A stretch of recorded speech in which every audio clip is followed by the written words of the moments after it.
Google कहीं देउची 8500 टंका कौन आपन को मिलानी कि केउ मानक मिली केउ माने पाइबे आसंतु आज आम जानिबा एई वीडियो माध्यम रे। तेणु वीडियो को आरंभ करने पूर्व समस्त को अनुरोध करछि आम चैनल को जो मैंने सब्सक्राइब करना एवं ही आम चैनल को सब्सक्राइब कर दिंटू। चलतु देरी न करके वीडियो को आरंभ करवा। गूगल कहीं देउची 8500 टंका गूगल पिक्सल 6a व्यवहार करुवा उपभोक्ता को कंपनी पक्षर 8500 टंका दि जाउची किंतु कहीं बंटा जाउची एही टंका।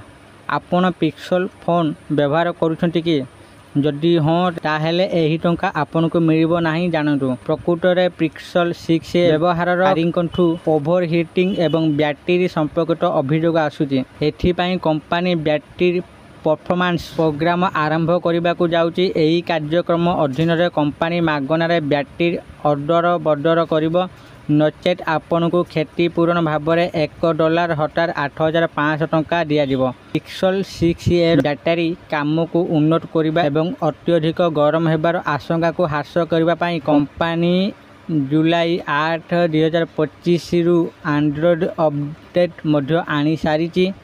पिक्सल 6a व्यवहार करुवा समस्त उपभोक्ता कंपनी स्टोर को जाई बैटरी बदलाई पारिबे।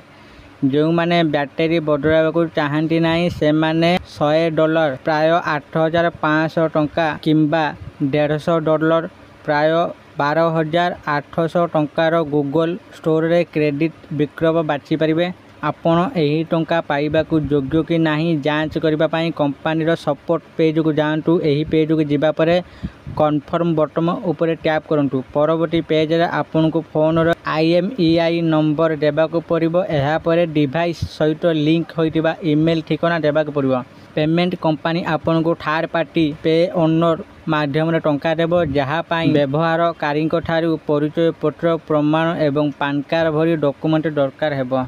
आपण माने भी पिक्सल 6a फोन व्यवहार करछन आपण माने थरे जाई चेक कर दियंतु आपण पाई योग्य कि नाही। जदि आपण योग्य होइथिबे तो आपण को भी 8500 टंका नचेत 12800 टंका मिलिबो। आशा करछि आपण मानकु आजिर एई छोटिया इन्फॉर्मेशन वीडियोटी भल लागिथिबो। जदि आपण मानकु एई वीडियोटी भल लागिथाय दया करी एई वीडियो को लाइक शेयर और कमेंट करंतु। आ जो मैंने आम चैनल को एपर्यंत सब्सक्राइब करना दया करी एवं ही आम चैनल को सब्सक्राइब कर दिंटू। धन्यवाद।